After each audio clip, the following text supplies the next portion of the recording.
প্রিয় দর্শকবৃন্দ, আসসালামু আলাইকুম। আপনারা যে যেখানে বসে আমার এই কথাগুলো শুনছেন, সবাইকে ধন্যবাদ এবং শুভেচ্ছা। আজ আমি যে বিষয়টা নিয়ে কথা বলবো সেটা হচ্ছে আমাদের দেশের বর্তমানে চাকরিজীবীদের জন্য একটি আকাঙ্ক্ষার এবং অনুপ্রেরণার একটি যে বিষয়টা, সেটা হচ্ছে নতুন জাতীয় বেতন কমিশনের রিপোর্ট বা পে স্কেল, নতুন পে স্কেলের খবর। তো আজকে আমি যে বিষয়টা নিয়ে আলোচনা করবো, সেই আলোচনাটা বিষয়টা এমন যে অবশেষে সচিবদের মতামতকে প্রাধান্য দিয়েই চূড়ান্ত হতে চলেছে আমাদের নতুন পে স্কেল বা জাতীয় বেতন কমিশনের রিপোর্ট। আমি এ কথাটা এর আগেও বলছিলাম যে আসলে যেভাবে বলুক, যে সংবাদগুলোই আসুক, যে রিপোর্টগুলোই আসুক, শেষ পর্যন্ত সচিবদের মতামতটাই বা সচিবদের মতামতের গুরুত্বটাই প্রাধান্য পাবে এই বেতন কমিশন বাস্তবায়নে, অর্থাৎ বেতন কমিশন রিপোর্টের বাস্তবায়নে।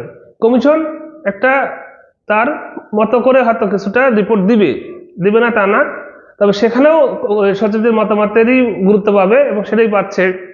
তার মধ্যে যতটুকু খবর, তাতে আজ যখন আমি ভিডিওটা রেকর্ড করতেছি তখন 5 ঘন্টা ধরে সচিবদের সাথে একটি রুদ্ধভার বৈঠক অনুষ্ঠিত হয়েছে। সেই বৈঠকে কি কি সিদ্ধান্ত হয়েছে খুব বেশি একটা জানা না গেল, তবে সেখানে যে সিদ্ধান্তগুলো জানা গিয়েছে, সেখানে কমিশনের রিপোর্ট, খসড়া রিপোর্ট মোটামুটি প্রস্তুত।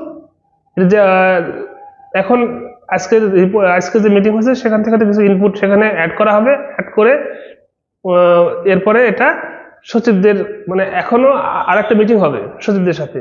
তারপরে অর্থাৎ আজকের মিটিং এর ইনপুট গুলো ওখানে অ্যাড করার পর এটা নিয়ে আরেকটা মিটিং হবে। মিটিং হওয়ার পর কমিশন খসড়া রিপোর্ট সচিবদের নিকট জমা দিবে। সচিব পর্যায়ে এটা নিয়ে মিটিং হবে বা সচিবদের কাছ থেকে পাশ হয়ে যাবে উপদেষ্টা পরিষদ, সেখান থেকে পাশ হওয়ার পর তারপর একটা গেজেট আকারে প্রকাশ হবে। এই হচ্ছে পে কমিশন রিপোর্ট, মানে প্রসেসটা। এখন আমি যে কথাটা বলতে চাচ্ছি যে সচিবদের মতামতটা এখানে প্রাধান্য পাবে। সচিবরা এর আগে মিটিং এ যেমন বলছিল যে 3 গুণ বা 4 গুণ বেতন বৃদ্ধি এটা কাম্য না, বা এই ধরনের অতিরিক্ত রিপোর্ট, মানে কমিশনের রিপোর্ট যেন না আসে, এই ধরনের একটা কথা বলছিল এবং সেই পথেই কমিশনও হাঁটতেছে। কমিশন আগে যতই মানে আশা আকাঙ্ক্ষার ফানুস রাখ না কেন, এখন কমিশনও সচিবদের মতামতকে প্রাধান্য দিয়েই তারা তাদের রিপোর্টগুলো প্রস্তুত দিকে যাচ্ছে বা সেই ধরনের একটা রিপোর্ট তারা প্রস্তুত করছে। আমার যতটুকু জানা বা আমি যতটুকু খোঁজ খবর নিয়ে জানতে পারছি সেটা হচ্ছে, এখানে যদি এখনো রিপোর্টটা সামনাসামনি আসেনি, তারপরে মোটামুটি যখন রিপোর্ট একটা আসবে যে মোটামুটি দ্বিগুণের কাছাকাছি বা দ্বিগুণের মতো বেতন বৃদ্ধি হওয়ার একটা সম্ভাবনা আছে বেশ জোরে সোরে। তাতে দেখা যাবে যে সর্বোচ্চ বেতন 1,50,000 টাকা এবং সর্বনিম্ন 15 থেকে 16,000 টাকা এর মধ্যেই থাকবে। গ্রেডের বিষয়ে 20টি গ্রেডই সম্ভবত বহাল থাকবে বা 2-1টা গ্রেড কমলেও কমতে পারে, তবে আমার সম্ভাবনা কম, কারণ ওই দিকে কমিশন সুপারিশ করলেও পরবর্তীতে সচিবদের যে বিষয়টা নিয়ে মানে ঘোষণা আছে, সেখানে হয়তো গ্রেডের বিষয়টা বাদ যাবে, গ্রেড থাকবে না। গ্রেড বাদ যাবে বলতে গ্রেড যে 20টা গ্রেডই বহাল থাকবে সম্ভবত। কারণ আমাদের দেশের সচিব বা আমলা যারা আছে, এরা কখনোই চায় না যে তাদের আধিপত্যটা নষ্ট হোক বা তাদের আধিপত্যটা ক্ষুণ্ণ হোক। অর্থাৎ কমিশনের রিপোর্ট পুরোপুরি বাস্তবায়ন হতে তারা কখনোই দিবে না, দেওয়ার প্রশ্নই আসে না। কারণ এখানে কমিশন যে রিপোর্ট দিবে সেটা যদি সরাসরি উপদেষ্টা পরিষদে এটা যদি সাবমিট করা হতো তাহলে একটা বিষয় ছিল, তা কিন্তু হবে না। কমিশন রিপোর্ট দিবে, এই রিপোর্ট সচিবালয়ে আসবে, সচিবরা পাশ করবে, সচিবরা পাশ করার পর তারপরে সেই রিপোর্ট উপদেষ্টা পরিষদে উত্থাপিত হবে।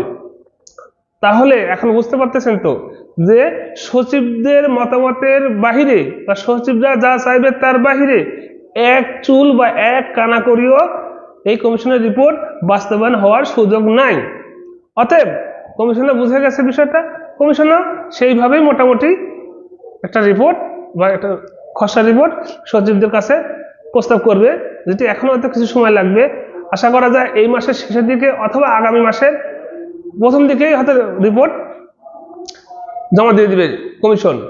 তো সেখান থেকে জমা দেওয়ার পর হয়তো আগামী জানুয়ারি মাসের মধ্যেই হয়তো উপদেষ্টা পরিষদে উত্থাপিত হওয়ার একটা সম্ভাবনা আছে, এর আগে হয়তো হবে না।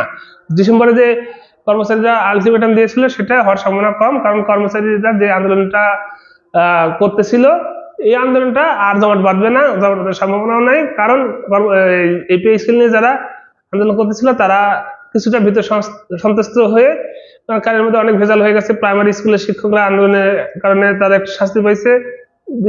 এরপরে সচিবালয়ে একদল তাদের সচিবালয় ভাতা 20% ভাতা বিষয়ে একটা ইয়ে করে আজকেই যে রিপোর্টটা হয়েছে সেখানে তারা 14 জন সাময়িক বহিষ্কার করা হয়েছে। বিভিন্ন কারণে এরা এই পে স্কেল বাস্তবায়নের যে একটা আন্দোলনের একটা কমিটি ছিল, এরা খুব একটা সামনে আসবে না, আসার কারণও নেই। তারা এখন মানে নিয়ন্ত্রিত ভাবে যতটুকু মিডিয়ার সামনে বলে করে যতটুকু করা যায় এই পর্যায়ে তারা থাকবে, কারণ আর এর বাইরে আন্দোলন তারা যার চিন্তা ভাবনা করতেছে না বা করার কথাও না। আসলে পে স্কেল নিয়ে অতীতে কোনোদিনই এই ধরনের আন্দোলন, সম্মেলন, মহাসমাবেশ এগুলো আয়োজন হয়নি, হওয়াটা উচিতও না, কারণ এখানে অনেকগুলো বিষয় আছে যেটা সত্যি কথা। সরকারের সামর্থ্যের একটা বিষয় আছে, সরকারের অর্থনৈতিক, দেশের অর্থনৈতিক একটা পরিবেশ সামর্থ্যের বিষয় আছে, অনেকগুলো স্টেক হোল্ডারের সাথে আলাপ আলোচনার বিষয় আছে, অনেকগুলো বিষয় আছে। সেখানে আন্দোলন করে পে স্কেল বাস্তবায়ন করা এটা খুব একটা যুক্তিযুক্ত কাজও না, প্রেশার ক্রিয়েট করে করাটা যুক্তিযুক্ত কাজ না আমি মনে করি যেটা। তো সেখানে যে বিষয়টা যে বৈষম্য একটা নিরসনের একটা দরকার ছিল, যে 1:, কমিশন প্রথম দিকে যেটা বলতেছিল বৈষম্যটা আমরা কমে আনবো, আসলে বৈষম্যটা কমার সম্ভাবনা খুব কম। 1:6, 1:8 আমরা অনেক আশা বুক বেঁধেছিলাম, এটাও হওয়ার সম্ভাবনাও কম, হবে না। ওই আগের যে ধরনের রেশিও বা অনুপাত ওই 1:10 এর মধ্যেই থাকবে, আশা করা যায় এর মধ্যেই থাকবে, এই মধ্যেই থাকারই কথা। কারণ সচিবরা কখনোই এই রেশিওটা 1:10 এর নিচে নামতে দিবে না, আমি বলে দিলাম, মিলা নিয়েন। তো কারণ সচিবরা, আমাদের দেশের সচিবরা কখনোই এই নিচের স্তরের বা নিম্ন স্তরের কর্মচারীরা যে একটু ভালোভাবে থাকবে, তারা যে ভালো মানে জীবনযাপন করবে, এটা তারা হতে দিবে না। কারণ সেই মানধাতা আমলের ধ্যান ধারণা নিয়ে তারা ব্যস্ত, কারণ তারা মনে করে যে আমরাই এদেশের সবকিছু, আমরাই দেশটাকে যেভাবে চালাবো সেভাবে চলবে।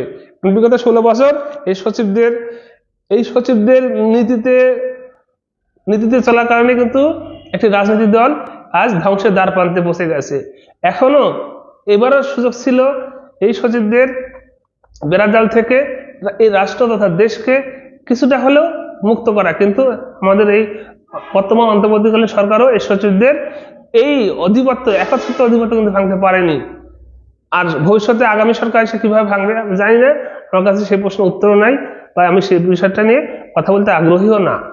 তো এখন যেটা বিষয় নিয়ে কথা বলতেছিলাম, যে ওই সর্বশেষ যে কথাটা বলতেছি আবারও, যে ওই সচিবদের মতামতকে প্রাধান্য দিয়েই আগামী যে নতুন বেতন স্কেল এটা আসতে যাচ্ছে, এবং সচিবরা যেভাবে চাইবে সেভাবেই আসবে।